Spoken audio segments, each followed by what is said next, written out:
It is July. Your air conditioner has been running since 9 in the morning. It is now 2 in the afternoon, and the upstairs bedroom still will not cool down. You bump the thermostat lower. The compressor kicks harder. Your electricity meter spins faster. Right above your ceiling, separated by a few inches of fiberglass and a sheet of drywall, your attic is sitting at 140 degrees Fahrenheit. That attic is the reason your air conditioner cannot keep up. And the fix for it is a roll of aluminum foil, a staple gun, and a Saturday morning. A reflective foil barrier stapled to the underside of your roof rafters drops attic temperatures by 20 to 30 degrees Fahrenheit. Materials for a typical attic run $100 to $200. The job takes one person a single day.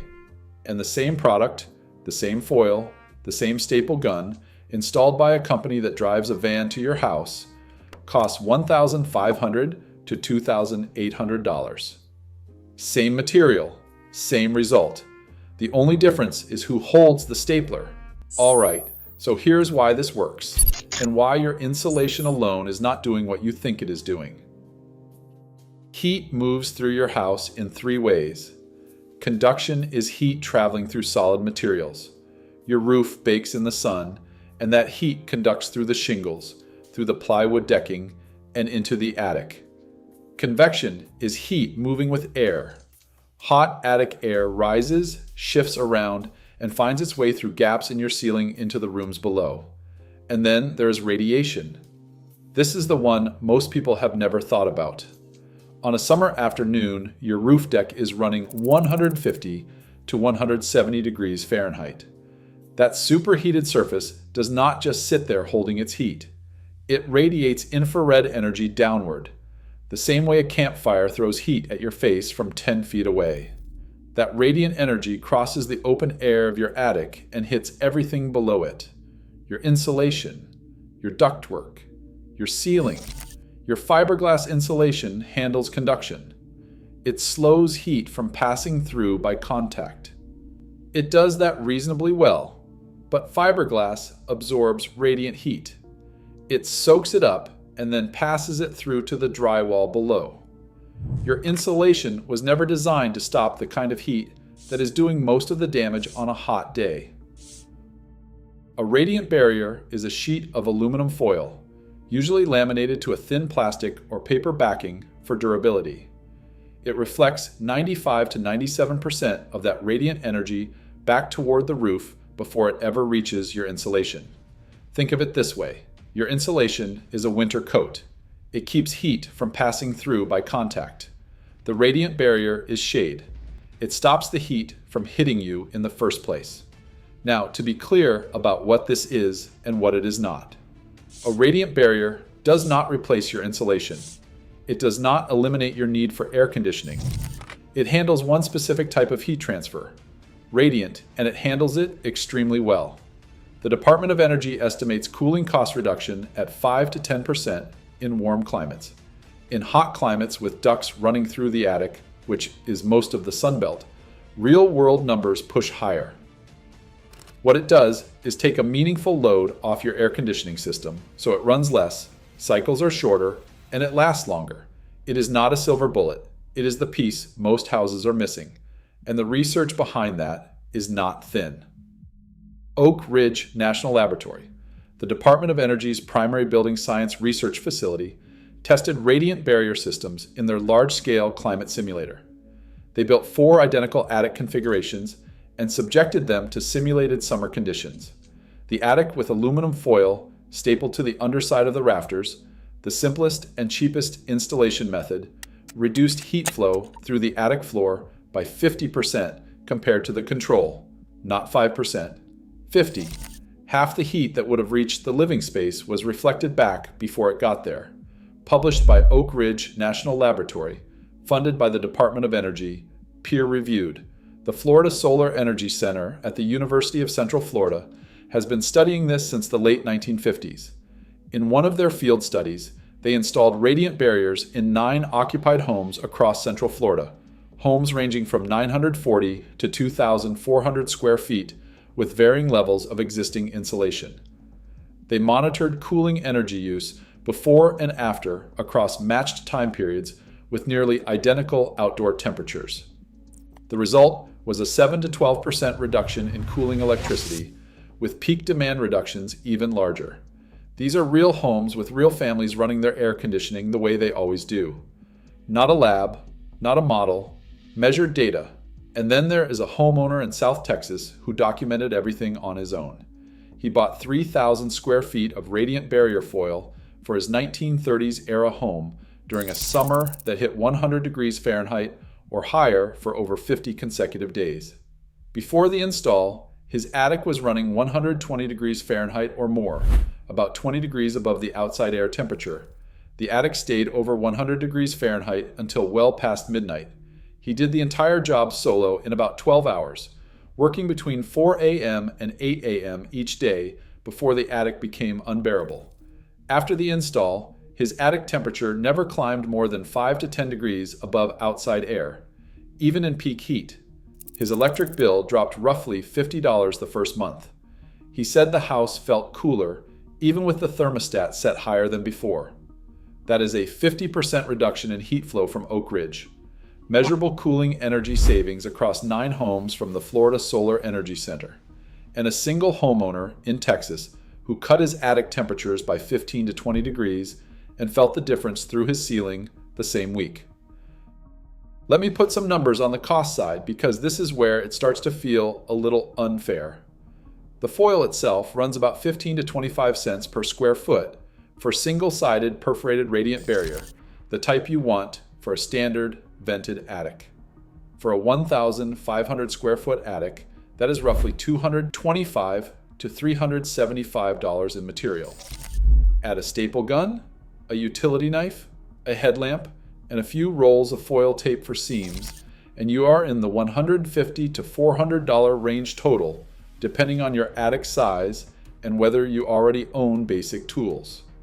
Professional installation for that same attic averages $1,700 according to Home Advisor, with a typical range of $710 to $2,840. Some companies in hot markets like Phoenix and Houston quote north of $3,000. The material they are using is the same foil you can order online or pick up at a building supply store. The labor is stapling it to the underside of your rafters. There is no welding, no wiring, no plumbing, no specialized certification required. It is physically uncomfortable work because attics are hot, cramped, and dusty. But it is not complicated work. The difference between doing it yourself and hiring someone is roughly $1,000 to $2,000 for the same foil in the same attic, producing the same result. So why does almost no one bring this up? It is not hidden. The Department of Energy has a fact sheet on radiant barriers on their website right now. NASA used this technology on the Apollo spacecraft, and it was inducted into the Space Technology Hall of Fame in 1996. You can buy the foil at building supply stores or order it online with next-day shipping. The issue is simpler than suppression. A radiant barrier does not have an R value. An R value is the only number the entire insulation and building industry speaks in. When a contractor comes to your house and talks about your attic, they talk about R19 or R38 or whatever your fiberglass is rated at. R value measures resistance to conductive heat transfer. Radiant barriers do not work by conduction. They work by reflection. So in the framework that every contractor, every building code inspector, and every insulation manufacturer uses to evaluate thermal performance, radiant barriers literally do not register. It is not that anyone decided to suppress it. It is that the measurement system the entire industry runs on was built around a different product. And nobody selling that product has a reason to bring up the thing their measurement does not capture. The contractor who installs your insulation is not going to say, hey, for $200 in foil, you could handle the heat transfer type that my $3,000 insulation upgrade does not address. The HVAC company that services your air conditioner is not going to mention that a weekend project could reduce the load on the unit they are being paid to maintain. And the energy company is not going to suggest something that lowers your bill. Nobody's hiding it from you. Nobody needs to. The incentives just point somewhere else. And here's the number that should bother you if your ductwork runs through your attic, which it does in millions of American homes. Those ducts are trying to carry 55 degrees Fahrenheit air through a 140 degrees Fahrenheit space. Think about that. You are paying to cool air to 55 degrees Fahrenheit and then immediately running it through an oven.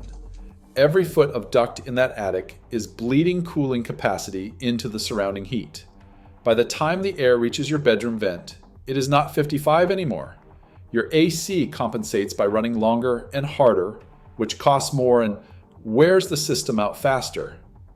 Drop that attic temperature by 25 or 30 degrees, and the ducts suddenly start delivering what they were designed to deliver. The Florida Solar Energy Center research found that peak demand reductions from radiant barriers were 3 times greater than simply adding more insulation, partly because of how much the cooler attic helped the duct system perform. 3 times, not because the foil is 3 times better than insulation, but because the foil fixes the problem that insulation cannot, the radiant heat cooking your ducts from every direction. Now, a few things worth knowing before you climb up there, because getting this wrong does not just waste your money, it can actually cause problems. The most important rule is that the foil must face an airspace. If you press it flat against a surface with no gap, it conducts heat instead of reflecting it. You have turned your barrier into a heat bridge. When you staple the foil to the underside of your rafters, let it droop slightly between attachment points so there is at least an inch of space between the foil and the roof decking above. That gap is what makes the reflection work. For the same reason, do not lay foil on top of your attic floor insulation. Foil on the attic floor collects dust, and dust kills its reflectivity. Worse, it can trap moisture in the insulation below, creating condensation problems. Staple the foil to the rafters. That is the Department of Energy recommended method, and the one that performs best in every study. Keep your ventilation open. Leave gaps at the ridge and at the eaves so air still flows through the attic. You are reflecting heat, not sealing a box. Keep the foil clear of any exposed wiring, junction boxes, and recessed lights. That is a safety concern, not a performance one, and it matters. Climate matters too. This is primarily a cooling technology. In hot, sunny climates like Texas, Florida, Arizona, and the Southeast, the payback is strong and the savings are real. In northern climates with mild summers, the benefit shrinks to maybe 1 to 2% energy savings, which does not justify the labor. If your attic reaches 130 degrees Fahrenheit or higher in summer, this is close to a no-brainer. If you are in Minnesota, your money is better spent on air sealing and more insulation. Here's what this actually looks like. You pick a Saturday. You set your alarm for 5 a.m. because by 10 a.m., the attic will be over 100 degrees Fahrenheit and you will not want to be up there. You haul your rolls of foil, your staple gun, your utility knife, and a headlamp up through the attic hatch. You start at one end of the attic, unrolling the foil across the underside of the rafters, stapling it every few inches along the wood. You leave it slightly slack between each rafter so it droops about 1 inch below the decking. You overlap each run by a couple of inches and tape the seams. You leave the last 6 inches near the eave open for ventilation and do the same near the ridge. It is not glamorous.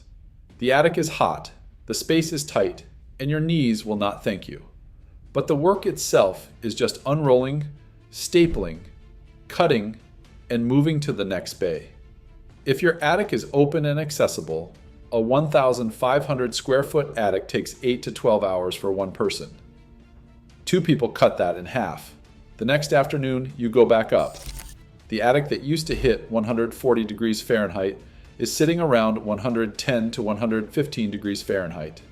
Your hand on the ceiling drywall below, the spot that was always warm to the touch by mid-afternoon, feels different. Not hot, just neutral. Your air conditioner is cycling on and off the way it is supposed to, not grinding all day trying to catch up. The upstairs bedroom that was always 3 degrees Fahrenheit warmer than the rest of the house is suddenly the same temperature as the living room. That is what a $200 roll of foil and a Saturday morning gets you. The average American household spends roughly $2,000 a year on energy, with cooling accounting for a significant share in warm climates. A 10% reduction in cooling costs on a $1,200 annual cooling bill is $120 a year. The foil pays for itself in the first or second summer, and then keeps saving every year after that. The foil does not degrade. It does not wear out. It does not need replacing. It has no moving parts, no filters, no maintenance schedule. As long as it stays clean and faces an airspace, it reflects the same 95 to 97% of radiant heat on year 20 as it did on day 1. Industry data puts the lifespan of a properly installed radiant barrier at 80 years or more. Your air conditioning unit will be replaced 3 or 4 times before that foil needs to come down. Compare that to a new central air conditioning unit, $5,000 to $15,000 installed, a lifespan of 15 to 20 years before you replace it. Annual electricity costs of $500 to $2,000, depending on your climate, and every kilowatt hour it burns makes the problem it is solving incrementally worse. This is not a replacement for your air conditioning, but it is the $200 upgrade that makes your $10,000 air conditioning system work the way it was supposed to, by fixing the problem above the ceiling that nobody in the HVAC industry has any financial incentive to point out. And here is what makes this even more interesting. If you watched our video on white roof coatings, you already know that a reflective surface on the outside of your roof can drop the roof deck temperature by around 40 degrees before heat even enters the attic. A radiant barrier works the other side.